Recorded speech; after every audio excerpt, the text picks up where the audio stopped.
Welcome to the jungle. We got what you need. Okay, sorry about that. I better not get a copyright strike. We're doing an update on my Pereskiopsis that I'm rooting. So here's our time check, or date check, however you want to look at it. This is a 60-day follow-up. So this is Pereskiopsis I ordered to use for some grafting experiments. Pereskiopsis, of course, from the Latin, para, dog or canine, ski, being the things that you do on the skinny sticks going downhill, skiopsis, meaning skinny.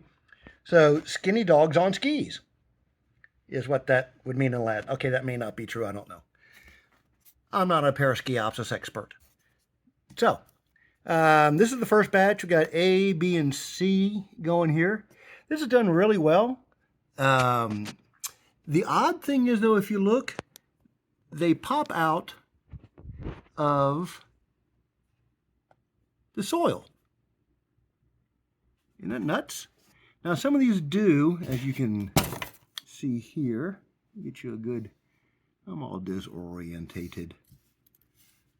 Lord, I can't even find my ass with both hands. Where's my spoon? Good Lord, right there. That's what I'm looking for. You can see that stem pops out, of the other stem. It doesn't really come out of the top like you'd expect. You can see the cut ends up there. But the growth has been really good. I'm real happy with that. It's a little skinny, but I'm assuming it's going to thicken up. And I'd call that new growth. There's about 5 inches or so on that. I've never rooted the Pereskiopsis before. Like I said, kind of did it on a whim. So I don't know if it's supposed to do that, because it looks nice. It really does. Real happy with that. I'm assuming I'm going to need to snip it off and reroot those individual pieces to use them for grafting. But then I've got this also. This is one of the plants, but I put it outside. There were 2 different shipments. The first one was the original shipment. Then I had a second one that got lost in the mail for 5 months. So the plants over here were in an envelope floating through the international mail system for 5 months, packed in some moist sawdust and foreign newspapers. But damn if they didn't show up with roots, and they're popping. They're popping sprouts, but you can see again, it's the sprouts coming from the side of the stem and not the top. Except for the ones that were outside. They're growing differently. They're almost like little palm trees. Super cool. You can see sort of the, quote, prehistoric cactus kind of look there. But those are much more like the palm trees. These do, let's see if there's one, have some good-sized thorns on them.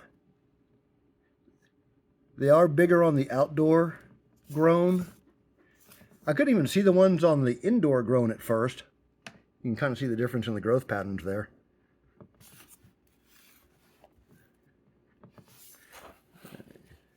Oh, the shadows aren't great. Yeah. I know, this planned in pre-production meetings. So we get palm trees and corn plants. I don't know. So if anybody knows what the difference is, leave me a comment down below, because I'm really genuinely curious. See, popping out of the stem.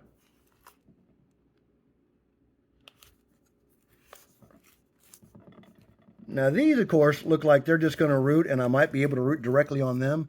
But these are a lot more flexible, and I don't know if we're going to need to reroot those or how it's going to go.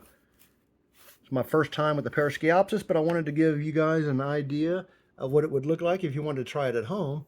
So no reason to not jump into it. I mean, these are actually just cool looking little succulents. I'd put those up on the windowsill.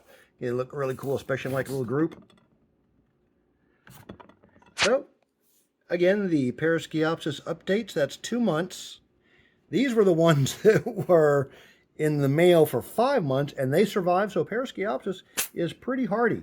Got these off of eBay, and I believe they came from Italy. So I'm not going to use a vendor name, but I think there's only one of them. So if you want to give the Pereskiopsis a try, super simple. All of that I literally did was I stuck it in the soil.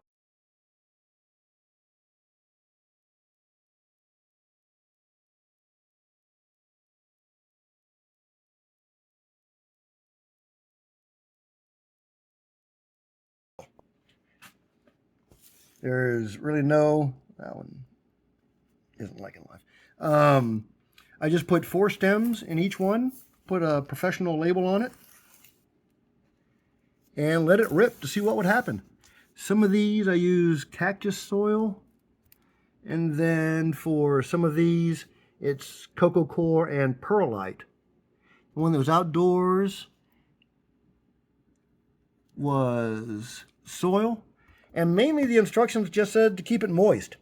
So I gave it a good watering, maybe once or twice a week, and then would spray bottle about 4 or 5 squirts on it to keep it moist, not soggy. Those have a little bit of weight to them, but they're not dry and they're not soaking wet. You stick your finger down in there and see how it feels an inch down. It's how you usually should check your plants. So that feels moist. That's only about a ½ inch, but it is still moist and it's got some weight. You ought to pick up your pots and go by the weight. You ought to be able to tell dry from moist. So they're all pretty moist.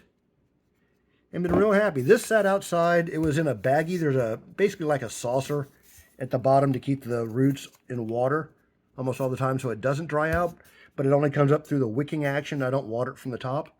But Pereskiopsis, evidently, been around since the dinosaurs, so it's kind of hard to kill, so give it a try.